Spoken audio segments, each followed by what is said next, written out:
Nivelaciones.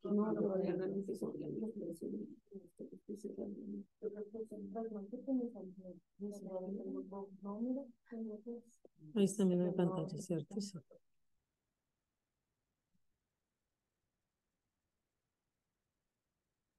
Listo.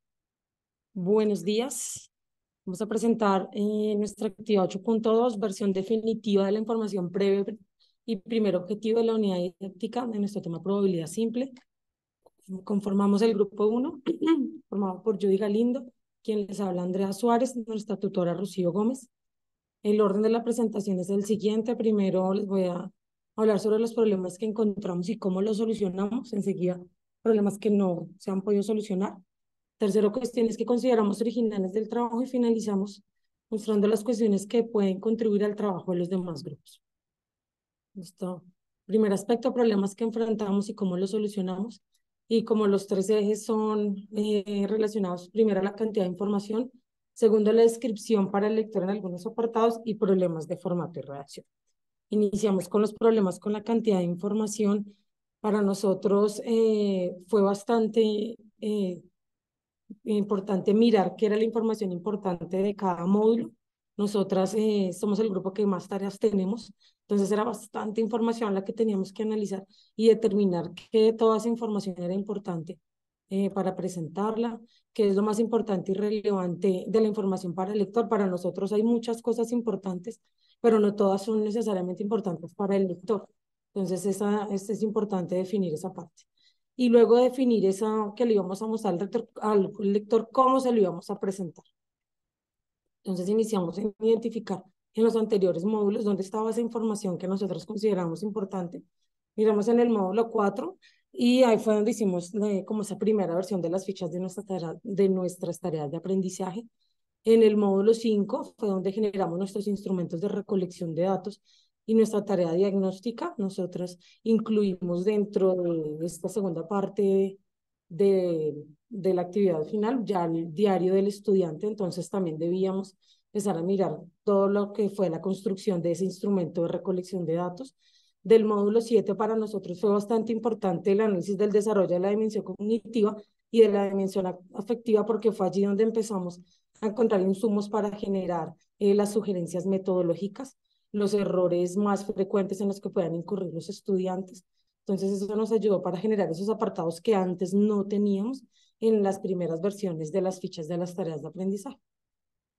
Y pues del módulo 8 hemos empezado a poner todo lo que hemos aprendido de normas de redacción y hacer legible el documento.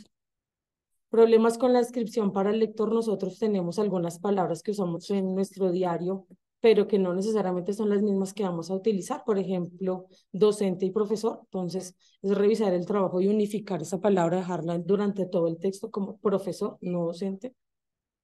Caminos de aprendizaje, ya es lenguaje técnico que empezamos a cambiar por estrategias de solución.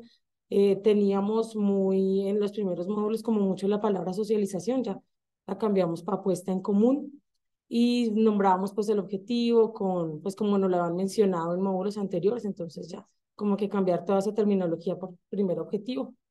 Y algo que nos costó un poco fue definir criterio de logro, porque no era tan fácil de hacerlo a un lado como, por ejemplo, si cambiar caminos de aprendizaje, estrategias de solución. Entonces, siempre necesitábamos usarlo y necesitábamos primero hacer esa definición que le quedara claro al lector pues, a qué nos queríamos referir cuando hablábamos de criterio de logro.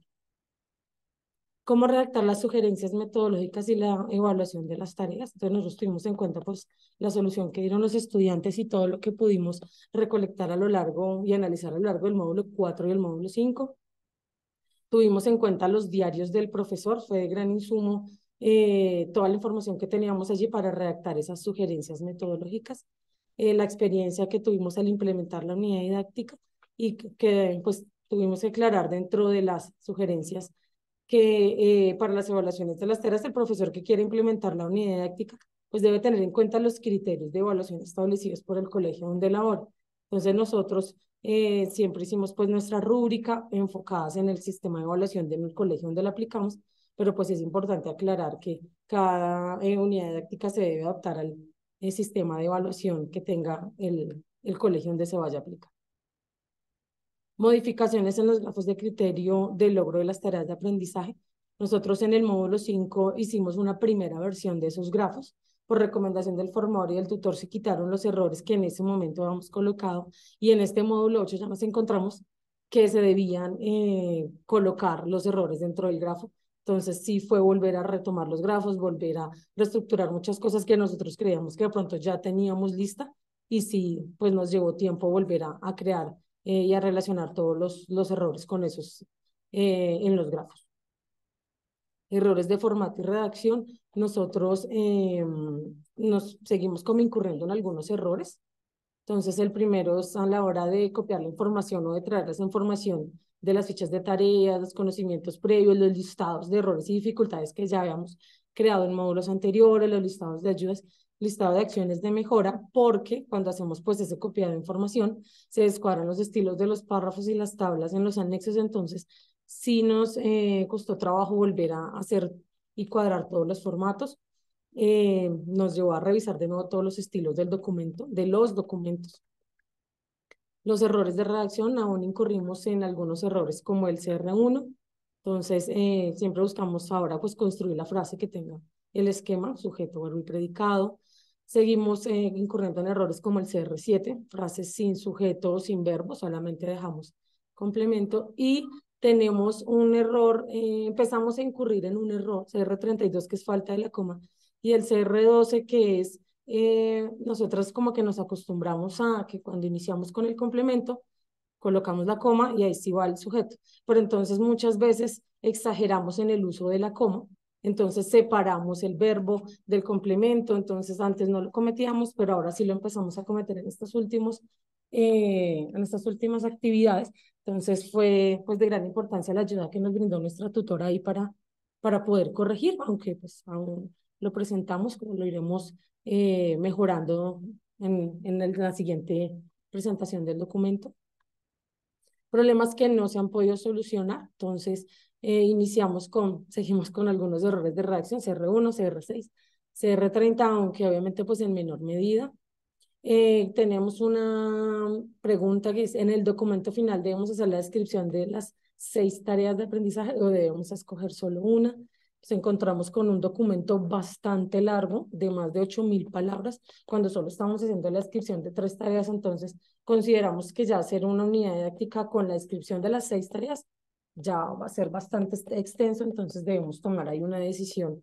Claro, está primero con el aval del formador. Otra pregunta es si es necesario incluir un anexo para el plan de estudios del colegio donde implementamos la unidad didáctica. Nosotros siempre hemos intentado como mirar ejemplos de unidades didácticas que ya se han presentado en cohortes anteriores. Encontramos que hay unos documentos en los que sí se presenta el plan de estudios, en otros no. Nuestra tutora nos sugirió que no, pero entonces sí es como estamos en la duda de si lo dejamos o lo quitamos. Precisamente es nuestro primer anexo, entonces quitarlo nos modificaría de ahí para adelante todos los anexos y eso implica dentro del documento cambiar también cuando hagamos la citación de los anexos, entonces esperamos poder solucionar ese problema pronto. Cuestiones que consideramos originales en el trabajo, entonces nosotros incluimos el listado de acciones de mejora para la unidad didáctica y pues dentro de ellas están enlaces de internet, pues teniendo en cuenta que los chicos ahora son como tan tecnológicos. En el diario del estudiante incluimos preguntas abiertas para indagar sobre aspectos cognitivos y afectivos de cada una de las tareas, lo que puede ayudar dentro de la evaluación y generar también pues, sugerencias metodológicas. Las tareas se centran en el contexto personal de los estudiantes, entonces las tareas son bastante enfocadas en el entorno de los estudiantes.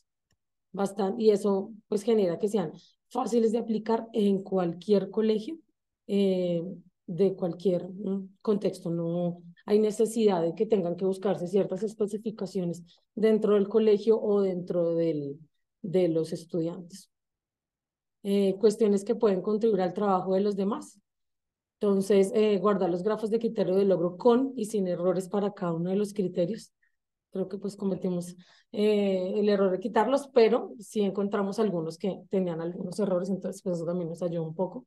Para redactar las sugerencias metodológicas recomendamos analizar el diario del profesor, aunque en primera instancia cuando construimos el documento dijimos, bueno, no vamos a incluir el diario del profesor dentro de la unidad ética, pues en un principio dijimos, bueno, no le encontramos el uso, pero ya después cuando empezamos a redactar las sugerencias metodológicas, nos dimos cuenta que el diario del profesor sí fue una gran herramienta que en este momento nos ayudó a generar tanto recomendaciones metodológicas como sugerencias para la evaluación de cada una de las tareas y tener en cuenta las sesiones, en las sesiones la retroalimentación que se hace de cada una de las tareas. Muy bien. Me pediste prestado un poquito de tiempo ¿Sí?